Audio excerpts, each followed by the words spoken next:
Aghori astro TV கண்டு மகிழுங்கள். தர்மத்தின் வழி செல்ல செல்ல கர்மத்தின் வழி குறையும் அப்பா.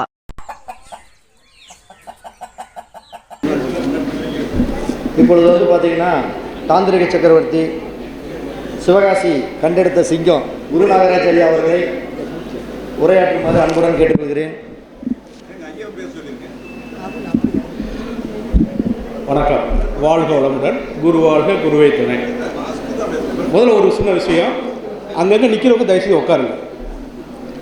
அப்புறம் இங்கே பேசுகிறத கொஞ்சம் கவனிங்க. நீங்கள் கசகசன்னு பேசுனீங்கன்னா இங்கே வந்து பேசுகிறது ஒன்றும் கேட்காது. ஏற்கனவே அண்ணே கொஞ்சம் மைக்கில் கொஞ்சம் நல்லா பண்ணிக்கோண்ணே. தயவுசெய்து எல்லோரும் உட்காருங்க.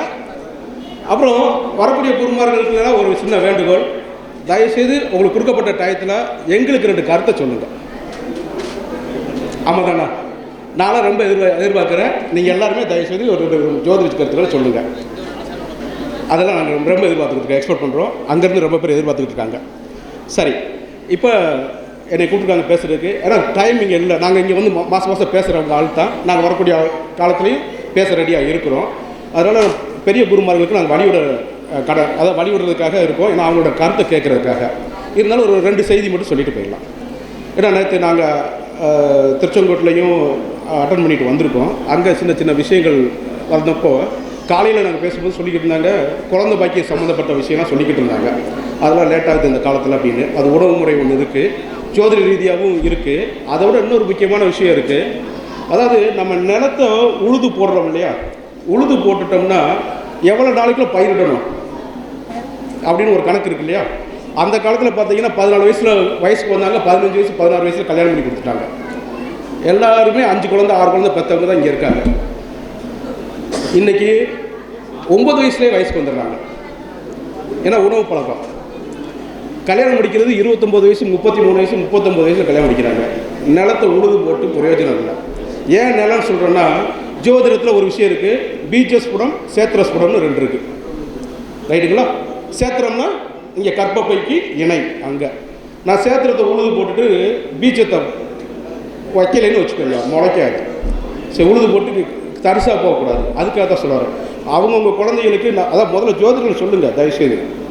தசாபுத்தி வரல, குரு பார்வை வரல, இதெல்லாம் சொல்லிக்கிட்டு இருக்காதிங்க. முடிஞ்ச அளவுக்கு உங்கள்கிட்ட ஜாதக பார்க்க வராங்கன்னா 20 வயசு 24 வயசுக்குள்ளே அதிகபட்ச கல்யாணத்தை பண்ணி வைக்கிறதுக்கு முயற்சி பண்ணுங்கள். தசை வரலன்னு சொல்லாதீங்க, புத்தி வரும், அதுக்குள்ளே அந்தரம் வரும், எல்லாமே வருது. 7ஆம் பாவமும் பிறந்ததுலேருந்து வேலை பார்த்துட்டு தான் இருக்குது. 2ஆம் பாவமும் 7ஆம் பாவமும் 5ஆம் பாவமும் பிறந்ததுலேருந்து வேலை பார்க்குது. அதனால் எப்படி போனாலும் எந்த திசையிலையும் புத்தி வேலை செய்யும், அந்த புத்திக்கும் அந்தரமும் வேலை செய்யும். நீங்கள் சும்மா பிடிச்சிக்கிட்டு 7ஆம் ஆதி தசை வரணும், 20 வருஷ தசை 19 வருஷ தசை 17 வருஷ தசை கழித்து இதெல்லாம் வர்றதுக்கு உட்காந்துக்கிட்டு இருக்கக்கூடாது. நடக்கக்கூடிய தசைக்குள்ளே ஒரு ஃபேவரான ஒரு விஷயத்தை சொல்லி அவங்களுக்கு சீக்கிரம் கல்யாணம் பண்ணி வைங்க. இந்த குழந்தை பாக்கிய பிரச்சனையே போயிடும். ஏன்னா இந்த விவசாயி கடைசி விவசாயின்னு படம் பார்த்தோம், கொட்டை இல்லாமல் எல்லாத்தையும் விளைய வைக்கிறீங்க, கொட்டையாக இல்லாமல் புள்ள பிறக்க போகுது. அதுக்கப்புறம் பூராமே இன்ஜெக்ஷன் தான். அது ரொம்ப படங்கள் அந்த ஹாலிவுட் படங்கள்லாம் காமிச்சிக்கிட்டு இருக்காங்க. குற்றம் 23 படங்களோட காமிச்சிட்டு இருக்காங்க. ஸோ முடிஞ்ச அளவுக்கு நான் ஜோதிட செய்தி சொல்லாமல் இங்கே சொல்லிட்டு இருக்கேன். ரைட்டுங்களா? அதை பண்ணுங்கள். முடிஞ்ச அளவுக்கு உங்களோட கிளைண்ட்டுக்கு வந்து சீக்கிரம் கல்யாணம் பண்ணி வைக்க முயற்சியை எடுத்து பாருங்கள், அதான் நல்லது. சரிங்களா? அடுத்து நேற்று இன்னொரு விஷயமும் பேசிக்கிட்டு இருக்கும்போது ஒரு விஷயம் சொல்லியிருந்தாங்க. என்னது தெய்வம் ஆனால் இது அதாவது ஒவ்வொருத்தரும் அந்த தெய்வத்தை பூஜிச்சுக்கிட்டாங்களே, வாராகி, இதை பற்றிலாம் பேசிக்கிட்டு இருந்தாங்க. நானும் ஐயா ராமணி சண்முக ஐயா கூட இது கூட டிஸ்கஸ் பண்ணிக்கிட்டு இருக்கோம். அவர் சொல்லிக்கிட்டு இருப்பார். அவர் இந்த உச்சிஷ்ட மகா கணபதியை தீட்சை வாங்கி அதெல்லாம் பண்ணிக்கிட்டு இருந்தாங்க. அப்புறம் இன்றைக்கி வாராகி, அப்புறம் பாலா திரிபுர சுந்தரி, இது மாதிரி விஷயங்கள்லாம் பண்ணிக்கிட்டு இருக்காங்க. அப்போ இங்கே உள்ள மேக்ஸிமம் ரொம்ப பேர் இந்த மாதிரி தெய்வத்தை பூஜை பண்ணிக்கிட்டு இருப்பாங்க. எனக்கு விவரம் தெரிஞ்சு இன்றைக்கி ரொம்ப பேர் புதுசாக, அதாவது குருஜிக்கிட்ட வாரம் கற்றுக்கிட்டு அடுத்த வாரம் அவங்க தீட்சை கொடுக்க ஆரம்பிச்சிடுறாங்க. குருஜி அவங்கள்ட்ட சொல்லிக் கொடுங்க, உங்களோட ஸ்டூடெண்ட்டுக்கு இந்த தீட்சை கொடுக்குற வேலையெல்லாம் இப்போக்கி வச்சுக்க வேணாம்னு சொல்லுங்கள்.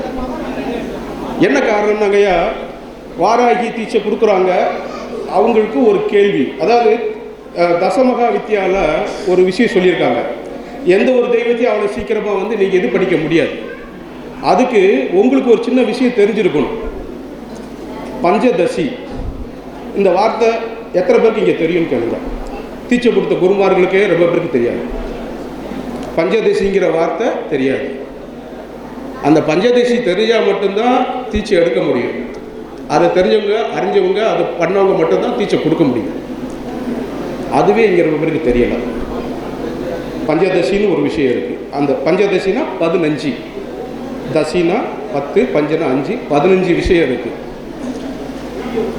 விவேக பஞ்சகா, ஆனந்த பஞ்சகா, தீபிகா பஞ்சகான்னு சொல்லி ஒரு 3 விஷயம் இருக்குது. ஒவ்வொன்றுலேயும் 5 விஷயம் இருக்குது.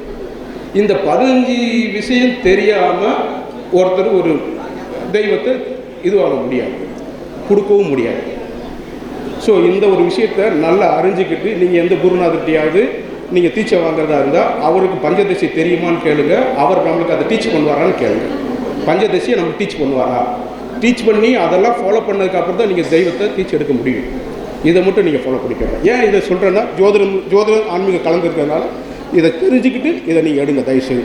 நானும் வாராகி கும்பிட்றேன், நானும் அதை கும்பிட்றேன், இதை கும்பிட்றேன் சொல்லாங்க தயவுசெய்து. ஏன்னா தெய்வத்துக்கு கூட விளையாடக்கூடாது, அது சொல்லுவேன். மற்றபடி நீங்கள் வணங்கலாம், சூடம்பத்தி வணங்கலாம், உங்களுக்கு உங்கள் வசதிக்கு தகுந்து என்னென்னா வணங்கலாம்.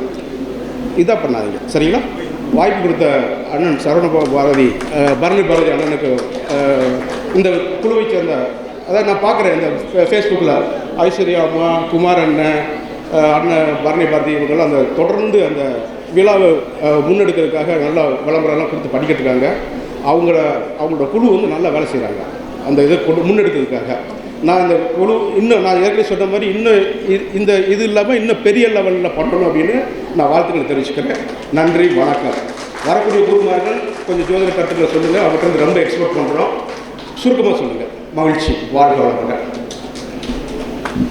சரவணபவ ஜோதிட அறிவாலயத்தின் சிறப்பு விருந்தினராக குரு நாகராஜ ஐயா அவர்களுக்கு மரியாதை நிமித்தம் செய்யப்படுகிறது. வெள்ளிக்காயின் தந்து அவருக்கு எங்களுடைய சிறு மரியாதை செலுத்தப்படுகிறது. அகோரி ஆஸ்ட்ரோ டிவி கண்டு மகிழுங்கள். தர்மத்தின் வழி செல்ல செல்ல கர்மத்தின் வழி குறையும் அப்பா.